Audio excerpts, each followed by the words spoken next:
नमस्कार। The probe में आपका स्वागत है।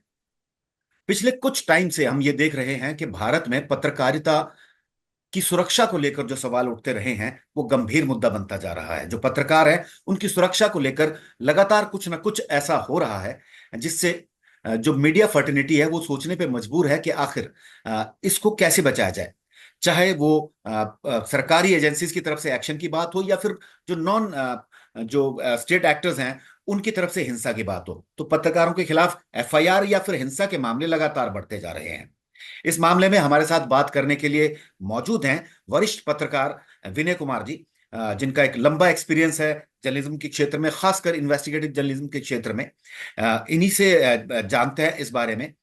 विनय जी, हम देख रहे हैं कि पिछले कुछ दिनों से, पिछले कुछ वक्त से ये घटनाएं लगातार बढ़ गई हैं। खासकर सबसे पहले बात करते हैं जो पत्रकारों के खिलाफ जो जो जो स्टेट एक्टर्स हैं वो जिस तरह से एक्शन लेते हैं, एकदम से एफआईआर होती है। अभी 3 दिन पहले की बात की मैं अगर हम जिक्र करें तो एक पत्रकार को रातों रात 3 बजे उठाया गया, रात ही कोर्ट पेश करके रात को ही जेल भेज दिया गया। आरोप ये लगा कि वो कहीं डकैती का मामला सामने आया कि उन्होंने वो डकैती में शामिल थे और एक जमीन पर कब्जा करने की कोशिश कर रहे थे।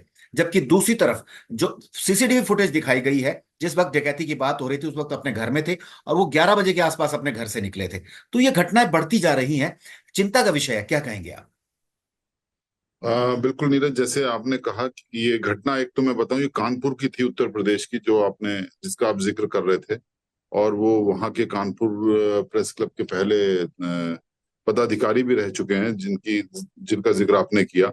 और इस तरह की घटनाएं अगर देखें हम, अगर फिगर्स के ऊपर ही हम डालें तो 2022 और 2023 भी काफी चिंताजनक साल रहे। पत्रकारों की जो फ्रीडम है, उनकी जो स्वतंत्रता है, उसके ऊपर जिस तरह से हमला हुआ और जिस तरह से हस्तक्षेप किया स्टेट एक्टर्स हो, चाहे नॉन स्टेट स्टेट लोग हों, क्रिमिनल्स हों, एंटी सोशल एलिमेंट्स हों, पत्रकारों को हर एक का ने अपने निशाने पर लिया। और जो इंडिया प्रेस फ्रीडम की एनुअल रिपोर्ट आई थी, जो एक अलायंस है प्रेस फ्रीडम एनजीओज का, उन्होंने बताया कि 2023 में 5 पत्रकारों की जान गई और 226 को टारगेट किया गया, जिसमें एंटी सोशल एलिमेंट्स थे, non state actor, political actors थे, स्टेट एजेंसीज थी। जिसमें हर स्टेट में आप देखिए, किसी भी इसमें पार्टी, किसी विशेष पार्टी का नाम नहीं लिया जा सकता और किसी विशेष स्टेट का भी, राज्य का नाम नहीं लिया जा सकता। यूपी में भी घटनाएं हुई हैं, आसाम में, महाराष्ट्र में, बिहार में, झारखंड में, केरल में। तो इस तरह की घटनाएं जो है, ये काफी चिंता का विषय बनता है। और 2022 में भी अगर हम देखें तो 194 जो पत्रकार थे उनको गवर्नमेंट एजेंसीज ने टारगेट किया था। तो दोनों साल 2022 और 23, जो पिछले गुजरे हुए 2 साल रहे, उनमें अगर इन फिगर्स के ऊपर ही हम जाएं तो ये काफी हाई फिगर्स हैं। और ये दिखाता है कि किस तरह से, किस खतरनाक परिस्थितियों में जर्नलिज्म या पत्रकारिता को अंजाम देते हैं रिपोर्टर्स, या किस तरह से वो न्यूज कलेक्शन में जो उनको खतरों का सामना पड़ना करना पड़ता है, वो दिनों दिन बढ़ते जा रहे हैं। और 2022 में जैसे मैंने बताया 194 थे, 41 तो इसमें जम्मू एंड कश्मीर में थे। और चार्जेस, जैसे आपने कहा नीरज, की चार्जेस और एक्यूजेशंस, जो आरोप लगाए जाते हैं, वो कहीं से लेकर कहीं तक के भी आरोप हो सकते हैं। सिडिशन भी हो सकता है, डिफेमेशन भी हो सकता है, आउटरेजिंग रिलीजियस सेंटिमेंट्स भी हो सकता है। और ये बहुत वाइड स्पेक्ट्रम है अगर देखा जाए तो। अगर देखें तो एक काफी जो लॉज हैं, ये जो कानून हैं, जो पत्रकारों के अगेंस्ट जो इस्तेमाल किए जाते हैं, जो पुलिस लगाती है, उसमें काफी एक बड़ा दायरा है। तो और कोर्ट में, जैसे आपने बताया कि रातों रात उठा लिया गया और एफआईआर कोर्ट में पेश करके, एफआईआर रजिस्टर करके कोर्ट में पेश भी कर दिया गया। तो ऐसी जल्दी दिखाई जा रही है जैसे पता नहीं किसी आतंकवादी संगठन के किसी मुखिया को पकड़ रहे हो। तो ये इस तरह का व्यवहार पत्रकारों के साथ, भारत जो दुनिया का सबसे बड़ा लोकतंत्र है, वहां पर इस तरह की चीजें होना, ये काफी चिंताजनक तो है। जैसे मैंने फिगर्स भी आपको बताए 2022 और 23 के, तो ये फिगर्स और लेके वर्ल्ड प्रेस फ्रीडम का जो इंडेक्स है, उसमें भारत की संख्या दिनों दिन ऊंचाई पर जाती जा रही है, वो कम नहीं हो रही। पूरे विश्व में अगर देखें तो भारत का स्थान काफी चिंताजनक है। 160, 163 के आसपास हो गया था, वो मेरे ख्याल से 170 को भी क्रॉस कर गया होगा अभी। पिछले दोनों साल से। और आजकल जो हम देखें, सिर्फ प्रिंट मीडिया नहीं रह गया है, आजकल डिजिटल मीडिया है, सोशल मीडिया है। लोग, बहुत सारे स्वतंत्र पत्रकार हैं जो अपने यूट्यूब चैनल चला रहे हैं। और जितने सारे बड़े अखबार हैं उनके अपने अपने वेबसाइट्स हैं, उनमें भी डिजिटल कंटेंट होता है। ना केवल जो इंडिपेंडेंट वेबसाइट्स हैं उनको भी अगर हम ले लें, तो ये सब मिला के काफी एक बड़ा तबका है पत्रकारों का जिसको ये सब कुछ फेस करना पड़ रहा है पिछले कुछ सालों से। और जैसे मैंने कहा कि किसी भी विशेष राजनीतिक दल का या किसी विशेष राज्य का भी नाम नहीं ले सकते, क्योंकि ये हर तरफ, केरल से लेकर जम्मू कश्मीर तक के, जैसे मैंने फिकर साहब को बताया, वहां पर इस तरह से पत्रकारों को निशाने पर लिया जा रहा है और टारगेट किया जा रहा है। जी बिल्कुल, आपने एक रिपोर्ट का जिक्र किया। उस रिपोर्ट के मुताबिक अगर 2022 में भी देखें और 23 की रिपोर्ट में भी देखें, ना सिर्फ एक पार्टी की सरकार बल्कि तमाम पार्टियों की सरकार है जिन जिन राज्यों में है, पत्रकारों के खिलाफ लगातार वही चीजें हो रही हैं। एक राज्य में अगर किसी पार्टी की सरकार है, पत्रकारों के खिलाफ एक्शन होता है तो अपोजिशन उसका विरोध करता है, लेकिन वही अपोजिशन जिसकी दूसरे राज्य में सरकार है वो पत्रकारों के खिलाफ वही हरकतें करता है। उस रिपोर्ट के मुताबिक 2022 में पश्चिम बंगाल में 18 हाईएस्ट मामले थे, 18 जो पत्रकारों के खिलाफ हुए थे, और 23 में यही बढ़कर वहां 26 हो गए। और वही उत्तर प्रदेश में भी हालात है, जहां दूसरी सरकार है। तो second highest number Uttar Pradesh का आता है दोनों मामलों में, दोनों दोनों ईयर में। तो जाहिर है सरकार किसी की भी हो, पत्रकार निशाने पर पर रहता है हमेशा। और दूसरा, लेकिन जब विरोधी पक्ष में बैठे होते हैं तो पत्रकारों के पक्ष में आवाज उठाते हैं, लेकिन जब अपनी बारी आती है तो तो ये इस तरह की हिपोक्रेसी क्यों है? ये बिल्कुल मेरे को लगता है जो एक फ्री फ्लो ऑफ इंफॉर्मेशन जो है, और एक निर्भीक पत्रकारिता का जो ट्रेंड है, उसी उससे शायद हर एक राजनीतिक दल और हर एक राज्य सरकार को डर लगता है कि ये जो फ्री फ्लो इंफॉर्मेशन का, उसके ऊपर कर्ब लगाने में बहुत आगे रहते हैं। और पत्रकारों की सूचनाएं जो एकत्रित करते हैं, जिस तरह के सोर्सेज आप देखते हैं आजकल, वो भी दिनों दिन सूखते जा रहे हैं। अगर आप तो खुद एक इन्वेस्टिगेटिव जर्नलिस्ट रहे हैं, जिस तरह से पहले का जो माहौल था, आजकल वो एक बहुत संदेह वाला माहौल हो गया है। और ऑन रिकॉर्ड पत्रकार से बात करना चाहिए, तो इसमें पत्रकारों के सामने, रिपोर्टर्स के सामने क्या चारा रह जाता है? चारा रह जाता है या तो कैमरे पर वो किसी घटना को कैप्चर करें, या कोई सरकारी डॉक्यूमेंट हाथ में लगे, या अपनी इन्वेस्टिगेशन के दौरान किसी ऐसे डॉक्यूमेंट पर रिलाई करें जो कि ऑथेंटिक हो, बिल्कुल सही हो, जिस तरह से जैसे कोर्ट में पेश की गई चार्जशीट हो या एफआईआर हो, उसमें से कोट करें। मगर इस तरह के भी सोर्सेज जो हैं, जो पहले इन्वेस्टिगेटिव जर्नलिज्म में था, वो सूखता जा रहा है। और आरटीआई में भी आप देखो, एक आरटीआई भी एक टूल हुआ करता था, उसका भी इस्तेमाल काफी कम हो गया। बहुत गिने चुने पत्रकार कर रहे हैं, और बहुत गिने चुने अखबार उस आरटीआई टूल का भी इस्तेमाल कर रहे हैं।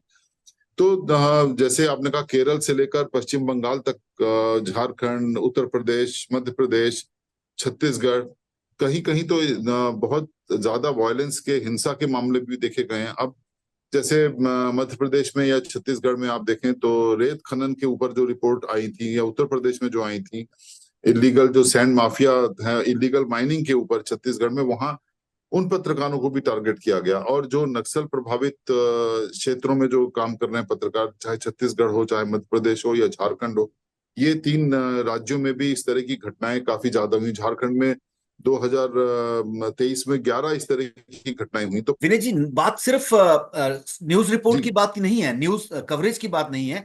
आज तो सिर्फ ट्वीट करने पर भी केस एफआईआर हो रही हैं, जिसमें सिडिशन से लेके तमाम तरह के चार्जेस लगते हैं। सोशल मीडिया पे आपने कुछ हल्का सा लिख दिया, आपने कोई पोस्ट डाल दी, आपके खिलाफ एफआईआर हो जाती है। तो यानी कि जो दायरा है एजेंसीज का, वो बढ़ता जा रहा है पत्रकारों के खिलाफ, ना सिर्फ उनकी न्यूज रिपोर्ट की बल्कि तमाम दूसरे मामलों को लेकर भी उन पर एफआईआर हो जाती है। बिल्कुल। जैसे मैंने शुरू में ही कहा था कि पत्रकारिता अब आज से 30-40 साल पहले की जो पत्रकारिता थी, जब जिस समय हम लोगों ने अपना इसमें करियर शुरू किया था, वो अब नहीं रही। क्योंकि पहले प्रिंट मीडिया था, और एक सरकारी दूरदर्शन और आकाशवाणी, ऑल इंडिया रेडियो हुआ करता था। अब आप देखिए, पिछले 3 दशक से जो एक्सपेंशन हुआ है मीडिया का, उसमें ना केवल टेलीविजन चैनल्स आ गए हैं, बल्कि डिजिटल मीडिया भी आ गया। जैसे आपने कहा सोशल मीडिया में अगर आपने यूट्यूब पे कुछ डाल दिया या आपने ट्वीट कर दिया, कोई एक्स के ऊपर एक कमेंट लिख दिया, तो आपके उस कमेंट के ऊपर भी सरकारी एजेंसीज उसका कॉग्निजेंस ले सकती हैं। तो ये एक बहुत खतरनाक एक ट्रेंड है, मैं कहूंगा। ये ट्रेंड पत्रकारिता के लिए काफी खतरनाक है और काफी जानलेवा भी है पत्रकारों के लिए। और ये अलग बात है कि अगर कोई गैर जिम्मेदाराना अगर कहीं किसी तरफ से कोई हरकत हुई है, मगर जो जिस तरह के कानून जो लाए जा रहे हैं, आप सिडिशन को ले लीजिए, यूएपीए ले लीजिए, पीएमएलए ले लीजिए, SC ST एक्ट ले लीजिए, या रिलीजियस सेंटिमेंट्स को हर्ट करने की बात ले लीजिए, इतना चौड़ा दायरा है उसका कि आपको किसी के अंदर भी आपको बुक किया जा सकता है। फिर उसमें बहुत सारे ऐसे प्रावधान है कि जहां पे बेल और या जमानत भी मिलनी बड़ी मुश्किल होती है। तो पत्रकारों को इस तरह से एक डर का माहौल या इस तरह से एक इंटिमिडेशन का जो माहौल है कई सारे राज्यों में, और अगर आप देखें तो दिल्ली में भी बहुत सारे पत्रकारों के खिलाफ मामले दर्ज हुए हैं। और अभी ताजा मामला जो पार्लियामेंट से एक नवभारत टाइम्स की रिपोर्टर जो साउथ ब्लॉक से डिफेंस कवर करती हैं, रक्षा मंत्रालय की बीट, वो चली आ रही थी कि कांग्रेस का कोई प्रोटेस्ट था, उन्होंने अपना एक मोबाइल फोन से रिकॉर्डिंग कर रही थी, तो उनको ही पुलिस ने डिटेन कर लिया, बजाय इसके कि वो अपनी ऑफिशियल ड्यूटी डिस्चार्ज कर रही थी कि भाई कहीं कोई घटना हुई है। तो जाहिर तौर पर आजकल मोबाइल जर्नलिज्म का भी जमाना है और बड़े बड़े कैमरों की जरूरत भी नहीं पड़ती।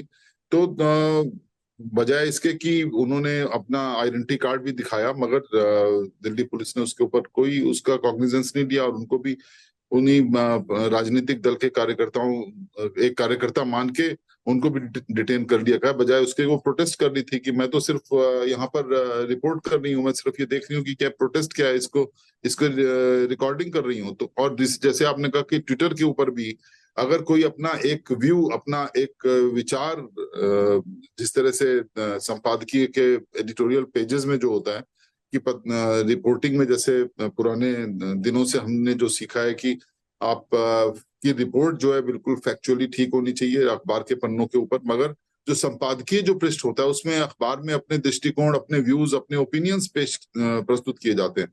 मगर आजकल जिस तरह से इंस्टाग्राम का जमाना है, तो लोग अपने ट्वीट भी कर देते हैं। और इसमें आप देखिए कई बार ऐसा हुआ है कि इसको अगर हम देखें दूसरे एक हानिकारक तौर पर कि ये पता नहीं किसी राज्य को या सरकार को क्या नुकसान पहुंच गया, मगर कई सारे ऐसे ट्वीट्स हुए हैं पत्रकारों के द्वारा जिसमें कि बहुत सारे लोगों की जान बची आपदा में।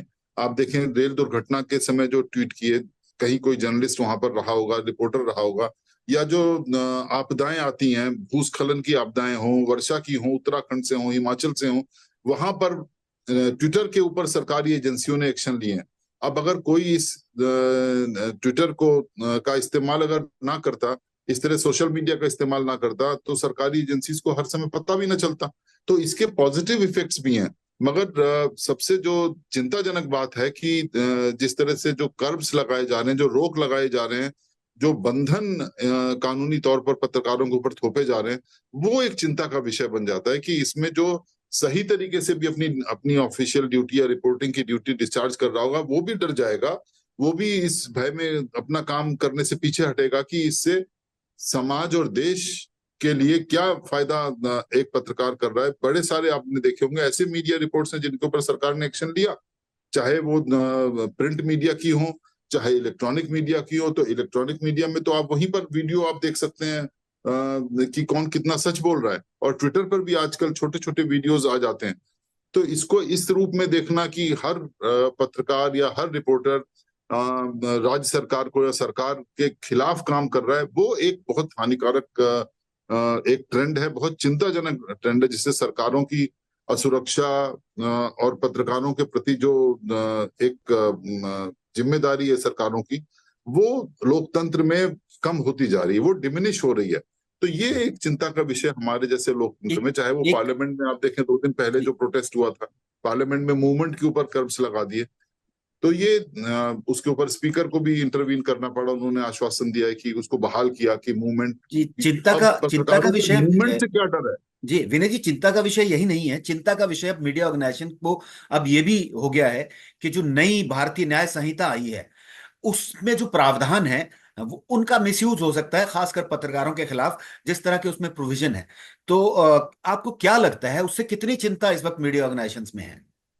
ये नीरज, आपने बिल्कुल ठीक कहा। अभी एडिटर्स गिल्ड ने 29 जुलाई को ही एक पत्र लिखा है, 2 पेज का पत्र लिखा है। उसमें एनेक्सर्स भी लगाए हैं। गृह मंत्री श्री अमित शाह को उन्होंने ये चिट्ठी भेजी है और कई जगह ये चिट्ठी प्रकाशित भी हुई है। तो एडिटर्स गिल्ड जो एक सुप्रीम बॉडी है जिसमें बड़े वरिष्ठ पत्रकार और संपादक हैं, जिसके मेंबर्स, उन्होंने ये चिंता जताई है कि जिस तरह से जो एक्सपेंशन हो रहा है power of law enforcement agencies का पत्रकारों के खिलाफ, वो एक चिंता का विषय है। और उसमें 2-3 बातें खास कही गई हैं एडिटर्स गिल्ड की चिट्ठी में, जो आप चिंता व्यक्त कर रहे थे। उसके ऊपर ही उन्होंने कहा है कि जो ये नए क्रिमिनल लॉज लाए गए हैं, भारतीय न्याय संहिता और भारतीय नागरिक सुरक्षा संहिता, इसमें जो पहले के प्रोविजंस थे, आईपीसी के जो प्रोविजन थे, इंडियन पिनल कोड के, और जो बड़े लिबरली यूज किए जाते थे पत्रकारों के खिलाफ, जैसे 153 हो गया ए, 153 बी हो गया, 295 ए हो गया, 298 हो गया, 502 हो गया,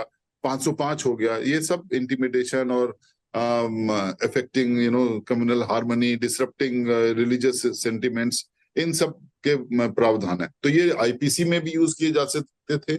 और ये बीएनएस और बीएनएसएस जो नई जो ये संहिता बनी है, न्याय संहिता और नागरिक सुरक्षा संहिता, उनमें ये और ज्यादा पावर पुलिस के पास है।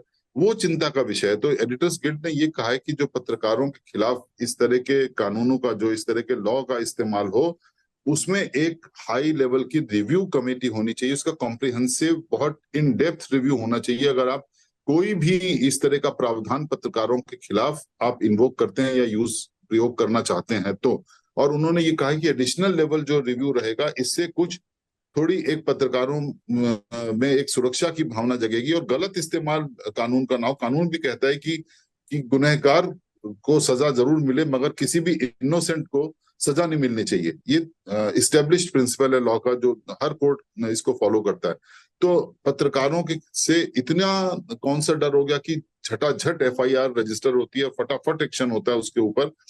तो ये जो एडिशनल लेवल ऑफ रिव्यू की बात कही है एक जो एडिटर्स गिल्ड ने, उसमें कहा कि देखिए, प्रेस काउंसिल ऑफ इंडिया है एक, और ये डिमांड की एडिटर्स गिल्ड ने कि इसका रिव्यू करके कम से कम ये पावर दी जाए प्रेस काउंसिल ऑफ इंडिया को, जो कि एक सुप्रीम कोर्ट के रिटायर्ड जज जिसको हेड करते हैं, और उसमें 27-28 सदस्य होते हैं, वो रिव्यू करे, उसका व्यू लिया जाए, इससे पहले कि आप एफआईआर रजिस्टर करके किसी को जेल भेज दें।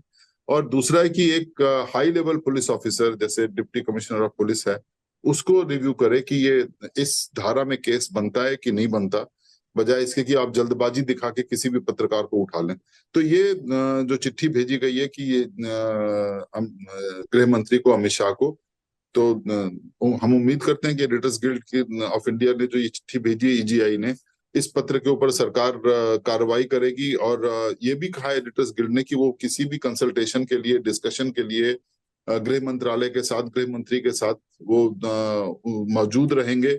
और पत्रकारों के संगठनों का जो सबसे एपेक्स संगठन है एडिटर्स गिल्ड ऑफ इंडिया, वो उसके साथ कंसल्टेशन की जाए, और पत्रकारों के तमाम अन्य संगठन हैं उनके साथ भी कंसल्टेशन की जा सकती है, बजाय इसके कि और ज्यादा पावर आप लॉ एनफोर्समेंट एजेंसीज को देते हैं और उनका दुरुपयोग हो बड़े पैमाने पर। उसको चेक करना बहुत जरूरी है हमारे जैसे लोकतंत्र में। तो ये एडिटर्स गिल्ड की मैं समझता हूँ कि बड़ी टाइमली इंटरवेंशन है, और एक जो ठीक टाइम के ऊपर इन्होंने ये जो कदम उठाया है, सरकार इसके ऊपर जरूर ध्यान दे, और गृह मंत्रालय इसके ऊपर अगर काम करे और इसको रिव्यू करे, तो मैं समझता हूँ कि एक सराहनीय कदम होगा।